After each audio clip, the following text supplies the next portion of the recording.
नमस्कार, मैं हूं सुमन कुमार। टीवी9 भारतवर्ष डिजिटल में आप सभी का स्वागत है। इस वक्त जयराम साहब खुद हैं। हिमाचल प्रदेश में चुनाव भी है। हम चर्चा पॉलिटिकल नहीं बल्कि विकासों की करेंगे कि साढ़े 4 साल में बहुत कुछ बदला है, बहुत कुछ हुआ है। अब वहाँ दूसरी पार्टी जा रही है, तमाम सारी बातें हो रही है। कंट्रोवर्सी अपनी जगह है, लेकिन हम विकास की बात करेंगे। सर, विकास के नाम पे आपने इससे पहले जो बातचीत कही, दिल्ली में लगातार आप आ रहे हैं।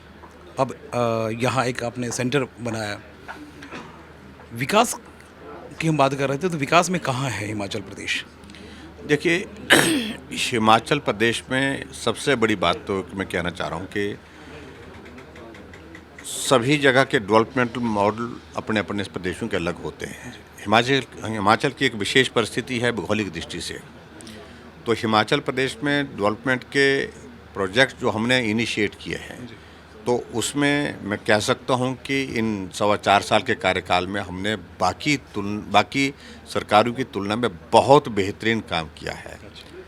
4 लेन्स के काम चल रहे हैं, नेशनल हाईवेज के काम चल रहे हैं। एयरपोर्ट के लिए हम आज दिल्ली में फिर से आए हैं। एयरपोर्ट हमारा ग्रीनफील्ड एयरपोर्ट हो, कनेक्टिविटी हमारे लिए इम्पोर्टेंट है। हिमाचल के डेवलपमेंट में बहुत बड़ा कंट्रीब्यूशन अगर देंगे तो हमारी बेहतर कनेक्टिविटी होगी, तो उसका एक बहुत बड़ा रोल रहेगा।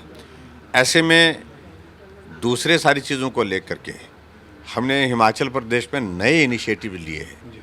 हमने जनमंच की शुरुआत की, हमने सीएम हेल्पलाइन की शुरुआत की, हमने हिमाचल प्रदेश में गुड़िया कांड हुआ तो गुड़िया हेल्पलाइन की शुरुआत की महिलाओं की। ये जनमंच क्या है? जनमंच एक ऐसा है जहां लोगों की समस्याओं का समाधान गांव में जा कर के हर रविवार को, महीने के पहले रविवार को मंत्री जाएंगे, सारा जिला का प्रशासन जाएगा, वहां पर पंचायत लगाई जाएगी। खुले मंच से जिसकी शिकायत है उसको बोलने का अवसर दिया जाएगा, वो बोलेगा और शिकायत को सुना जाएगा, उसका समाधान मौके पर किया जाएगा। तो ये अलग तरह का कार्यक्रम है जिसमें लोगों की लगभग 50,000 से ज़्यादा लोगों की समस्याओं का समाधान मौके पर किया। टूरिज्म सर, टूरिस्ट आपका टूरिज्म जो है सबसे बड़ी कमाई का जरिया है।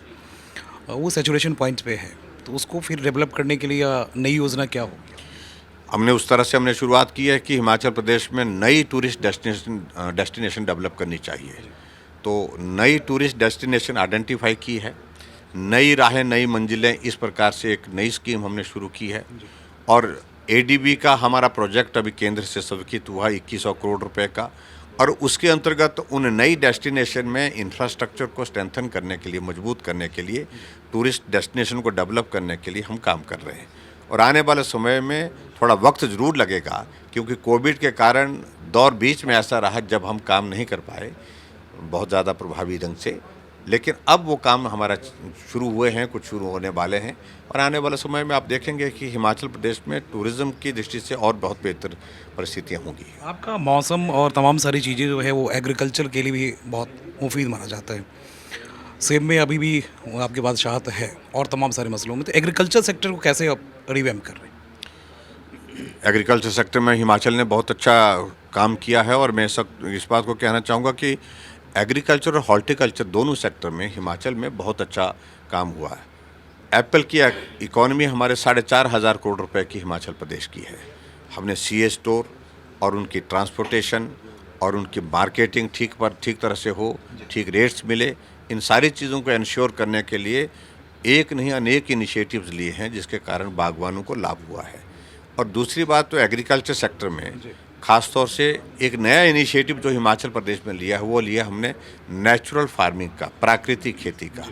वो जहर मुक्त खेती, यानी कि रसायन के बिना खेती, यानी कि केमिकल फर्टिलाइज़र, केमिकल स्प्रे और ये सारी चीज़ों का उपयोग किए बिना। तो उसकी एक अलग से एक परिस्थिति जिसका बहुत बड़ा लाभ हुआ, और उसके कारण उसके परिणाम को देखते हुए और उस इनिशिएटिव को देखते हुए आदरणीय प्रधानमंत्री जी ने उसको स्वीकार किया और मतलब उसकी तारीफ़ की, और केंद्रीय बजट में उसका प्रावधान किया है। केंद्रीय बजट में भी आपने देखा होगा, अब की बार प्राकृतिक खेती को बहुत बड़ा प्रोत्साहन दिया जा रहा है, और हमारे लिए खुशी की बात है कि वो हिमाचल से एक शुरुआत हुई थी सरकारी इसमें, और आगे बढ़ कर के वो एक बढ़ती है। हाइड्रो प्रोजेक्ट काफ़ी जो है वो, कई प्रोजेक्ट्स जो है वो विलम्ब चल रहे हैं, और वो लेकिन खासकर केंद्र सरकार के लिए बहुत बड़ी निगाह जो है वो आपके प्रदेश पे ही रहती है। तो कितनी योजनाएं और कैसे क्या क्या उनका प्लान है? देखिए, हाइडल सेक्टर में हिमाचल ने अच्छा काम किया है, लेकिन पिछले कुछ लंबे अरसे से हमारी वो सारी योजनाएं रुकी पड़ी हैं, बहुत सारी योजनाएं रुकी पड़ी हैं।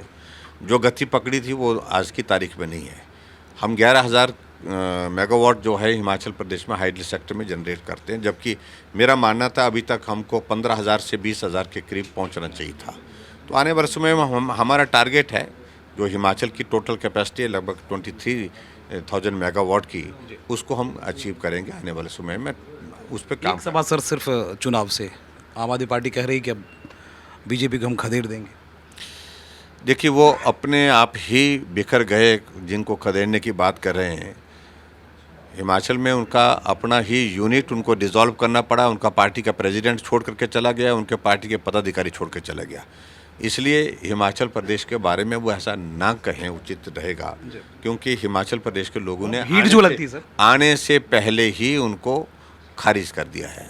वहाँ जो भीड़ अचानक सीएम के प्रोग्राम्स में और तमाम सारे, तो भगवंत मान भी गए, तो वो भीड़ जो दिखी, देखिए, मैं आपको बता रहा हूँ कि अभी आपने अगर इतना क्राउड नहीं था जिसको कहा जा सकता है, सफल नहीं हुई है उनकी रैली, आधी कुर्सियाँ खाली थी वहाँ पर।